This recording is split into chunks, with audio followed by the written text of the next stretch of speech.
The maid had been instructed to throw it away. She did not understand why.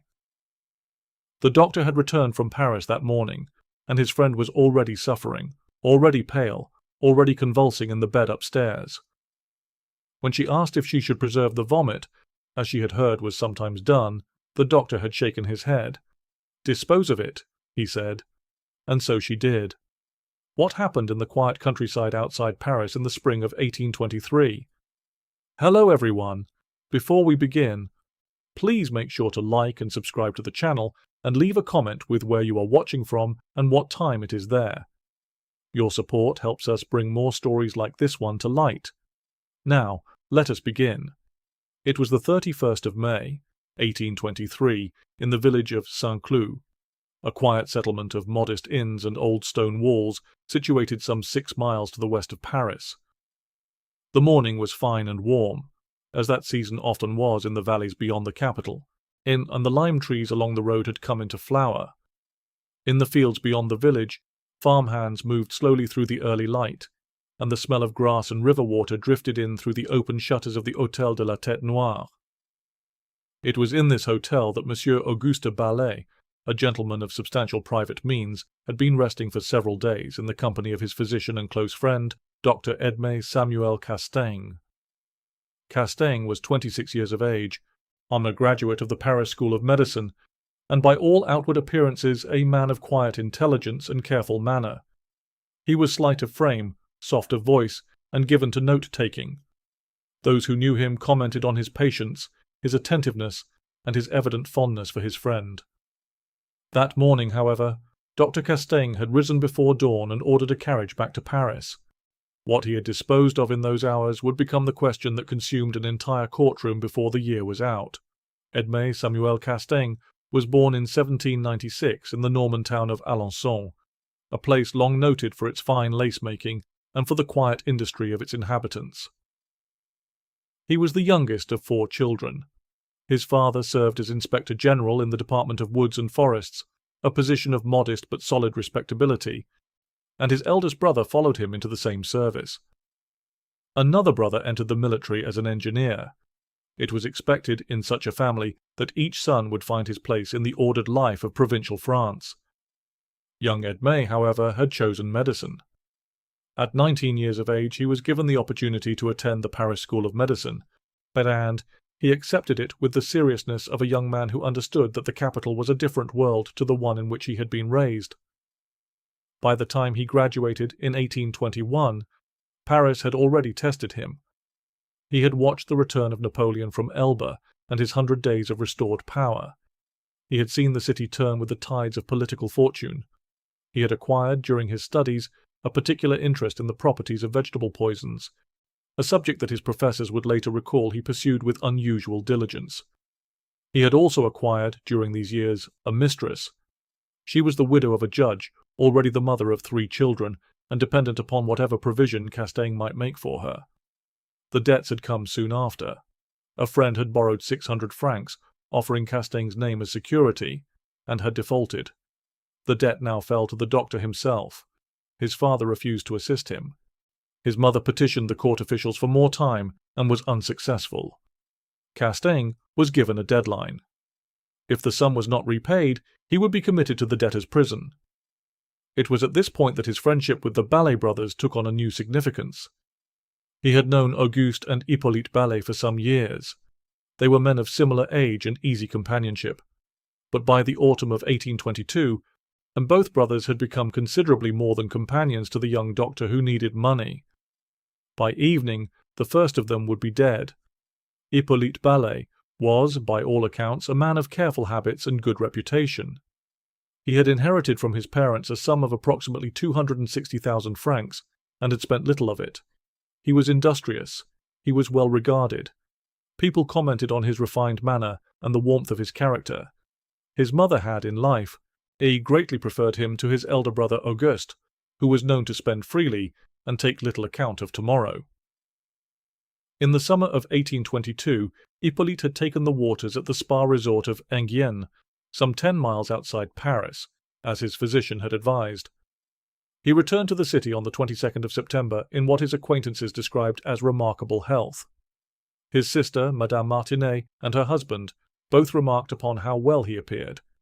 He looked as if the summer had restored him entirely. The following day he was ill. He was said to be confined to his bed. He was vomiting. His face was swollen and his complexion had turned very pale. When his sister and her husband called upon him, they were informed by Dr. Castaing himself that Hippolyte was resting and could not be disturbed. He was being attended to. Nothing more was thought of it by those in the household. Castaing was his physician. Castaing was his friend. On the 5th of October, 1822, Hippolyte Ballet died.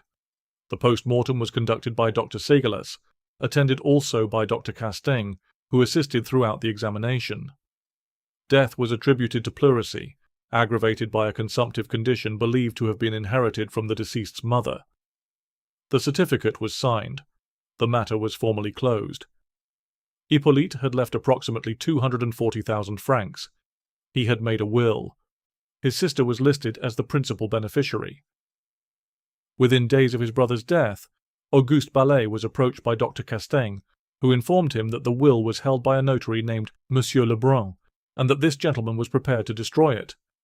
The price was 100,000 francs. The transaction would need to pass through Castaing, as Lebrun would not deal directly with a member of the family. Auguste paid. The notary, it would later emerge, and had known nothing of any will whatsoever. Dr. Castaing had, by the close of 1822, paid off his debts. He had invested 66,000 francs in securities, lent 30,000 francs to his mother, and given 4,000 francs to his mistress. He had written to his cousin, a clerk employed in a notary's office, to inquire whether a will would be considered legally valid if made by a gentleman who was unwell and who had left his entire estate to the physician attending him, and his cousin replied that it would. Auguste Ballet, meanwhile, had been made the sole beneficiary of his own newly revised will, with Dr. Castaing named as the inheritor of all his earthly goods. It was now the late spring of 1823. Dr. Castaing accompanied Auguste Ballet on a visit to St. Cloud. Auguste was in good health when they arrived. The hotel's servants remarked upon it. On the second evening, Castaing prepared drinks for them both, using a lemon mixture he had brought with him. Auguste complained the drink was sour, but finished it. Before the night was through, he had begun to feel unwell. The following morning, Dr. Castaing rose before dawn, ordered a carriage to Paris, visited 2 separate chemists, and purchased first tartaric emetic, a preparation typically used to induce vomiting, and second, grains of acetate of morphia. He then returned to St. Cloud and told the hotel staff he had been out enjoying the country air. That afternoon, Auguste Ballet's condition deteriorated rapidly. He suffered convulsions. He complained of great weakness. A local physician, Dr. Pagès, was summoned. He found the patient in serious distress and asked whether any vomit had been preserved for examination. He was told that the maid had been instructed to dispose of it. By late evening, Auguste Ballet was unconscious. The celebrated Paris physician Dr. Pelletan was sent for but arrived too late. Auguste Ballet was dead before midnight. The post-mortem, conducted the following day with Dr. Castaing present, found no trace of poison in the body of the deceased. Death was attributed to gastric and cerebral inflammation, which the examining physician allowed might have occurred through natural causes, and Dr. Castaing was nonetheless asked not to leave the hotel. The investigation into the death of Auguste Ballet was conducted over the weeks that followed. Castaing was taken to Paris, and, as inquiries deepened, was transferred to a prison in Versailles. The authorities proceeded methodically, as the weight of the case demanded. Chemists in Paris were interviewed. Records were examined. On the 18th of September, 1822, just 4 days before the death of Hippolyte Ballet, Dr. Castaing had purchased 10 grains of acetate of morphia from a pharmacist in the capital. He had visited the same establishment on the 31st of May, 1823, hours before Auguste Ballet's collapse and death. On that same morning, he had also attended a second chemist to purchase the tartaric emetic, a fact that drew the particular attention of the investigators, as both substances could have been obtained from a single establishment without difficulty. When asked at a later date what had become of the remaining quantities of these preparations, Castaing stated that he had disposed of them shortly after Auguste's death, lest he be unjustly suspected of having used them. The financial records told their own story. 100,000 francs had passed through Dr. Castaing's accounts following the death of Hippolyte. No corresponding payment was traced to the notary Monsieur Lebrun, who denied all knowledge of any will or any arrangement whatsoever. Castaing was the sole named beneficiary of Auguste Ballet's revised will, dated the 1st of December 1822. He stood, in every material sense, to gain the entirety of what remained of both brothers' fortunes. The post-mortem had found no physical trace of poison, but the circumstantial record, laid out page by patient page, formed a document of considerable weight. The formal indictment, when it was completed, ran to 100 closely printed pages. If you are finding this case as compelling as we are, please take a moment to like this video and subscribe to our channel. It truly helps us continue to research and share these forgotten stories from history. We also read every comment, so please let us know your thoughts on this case below. Now, let us continue.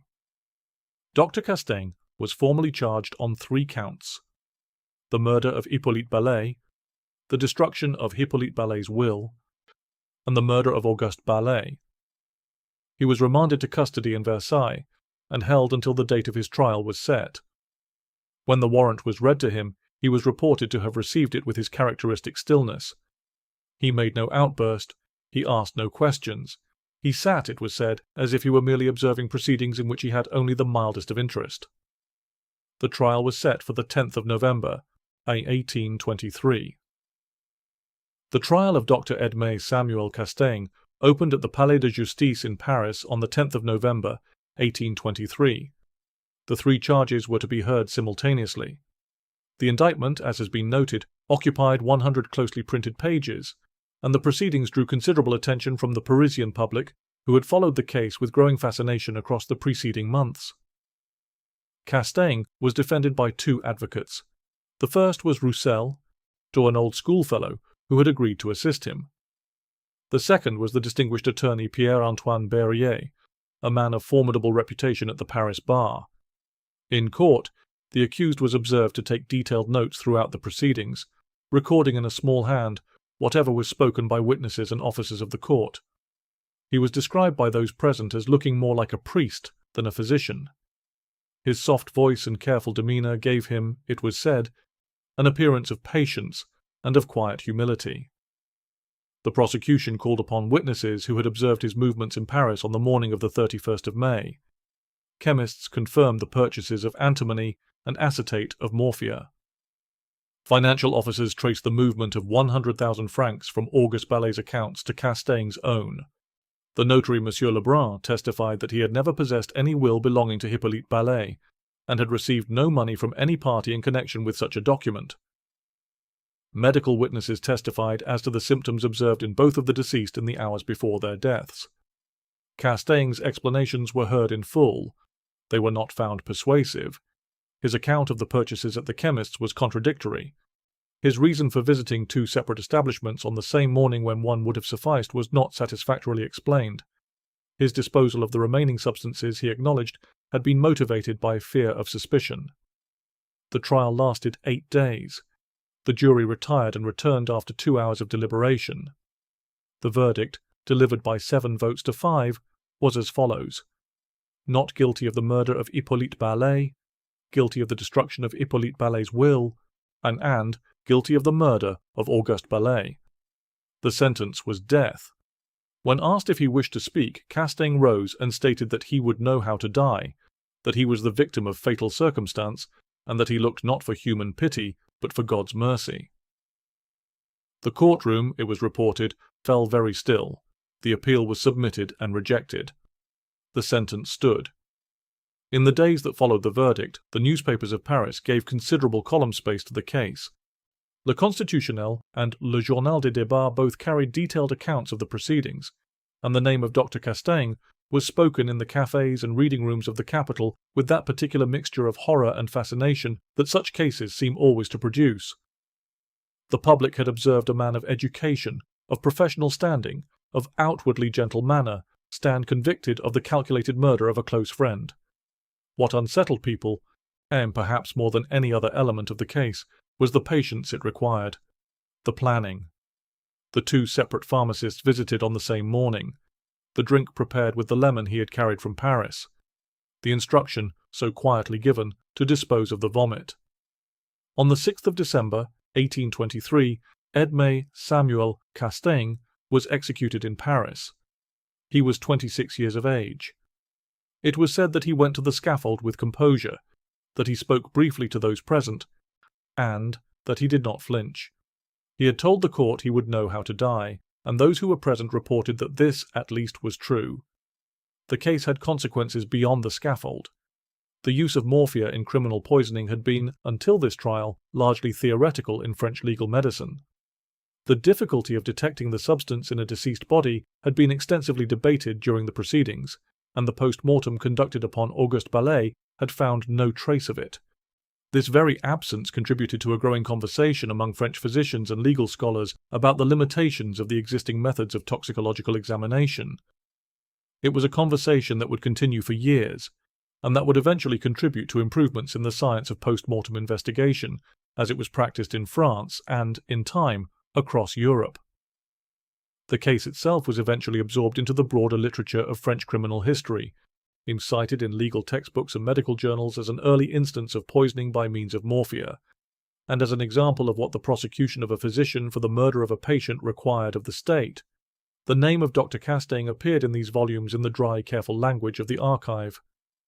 In Alençon, in Normandy, the town went about its business. The lacemakers worked, the morning markets opened and closed, the children attended the same school where, some 30 years before, a quiet and studious boy had won many prizes. The records do not show whether anyone there spoke his name.